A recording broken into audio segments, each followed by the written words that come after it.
We've got to start with Nvidia. Options market telling us we could see a 7.5% swing to the upside or to the downside. Which way do you see this going? And then what are the broader implications?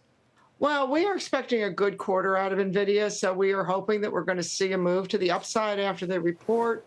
We think that the momentum slowdown that investors were concerned about in the first quarter is over in the AI space. They will be very optimistic, very upbeat. We've seen a number of announcements, both in the US and internationally. So we think this will be a really good report tonight and should set the stage for more good semiconductor news to come. All right, so you're saying it's setting the stage. That leads us to your word of the day, which is acceleration. So is that the acceleration you're talking about? The acceleration of the AI trade? That's one of the accelerations that we're seeing right now. We're definitely seeing an acceleration in announcements on data center buildouts and on the AI trade. We think we're seeing an acceleration in the use cases. We also think that with the bill that the House passed, we could see an acceleration in consumer spending going forward, as well as an acceleration of expensing on capital spending in the U.S. So there are a lot of positive factors at force that could lead to broad acceleration, which should help with acceleration in the stock market. The risk, of course, with acceleration is that you accelerate too fast, risk of spinning out of control. So we want to continue to watch inflation, and we want to watch exuberance in the market to make sure we don't get over our skis. All right, that leads us to your pick for today. What's your pick and why with this whole theme of acceleration? I'm sorry, could you repeat the question? I'm sorry, Nancy, maybe we're having some audio difficulties. I wanted to ask you, what was your pick for us today with this theme of acceleration? Yes. So our pick today is Ambarella, which is a semiconductor company that plays in edge computing. They do computerized vision. So think of it in terms of smart cameras for home security, smart security broadly, Internet of Things, autonomous driving, smart cities, et cetera. They do report tomorrow, but we're expecting that business will remain strong, and they're in a position to gain share globally. All right, so with all this talk about acceleration, Nancy, you also came to us with kind of a contrarian call, which is the small caps. Very different than this trade you're talking about.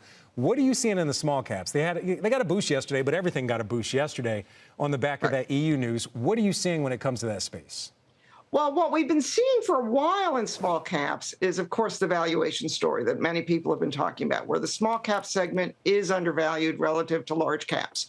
What we're particularly excited about here are two things. One, we are seeing an acceleration in earnings growth in the small cap sector broadly, and we think that's really important to keep small caps coming back into favor and, in fact, potentially outperform large caps.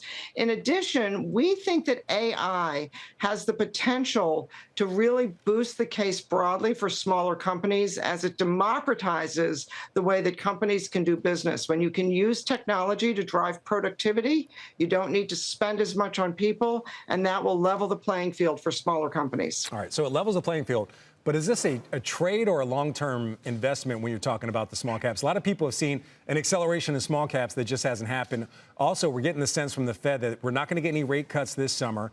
And again, I want to ask how much this depends on other, external factors outside the companies themselves, things like the tax bill passing. I mean, is this thesis pending a lot of other things, or are you just bullish on the small caps on their own? We are bullish in small caps on their own front. I would say that small caps are a very long trade. We've had underperformance for 14 years, so we are more than due for an upcycle. That upcycle can last anywhere from 5 to 10 years. So whether you call that a trade or forever is, I guess, your definition of how long a trade lasts. We do think that some of these external factors will be additive to the small cap case and could make it an extraordinarily powerful cycle. But we believe that small cap case is there even without these external factors, as long as rates stay reasonably in control, as long as inflation stays in control, tax rates don't go up, that inherent earnings growth that we're starting to see come through will be enough to power a revaluation and a rotation back into small caps.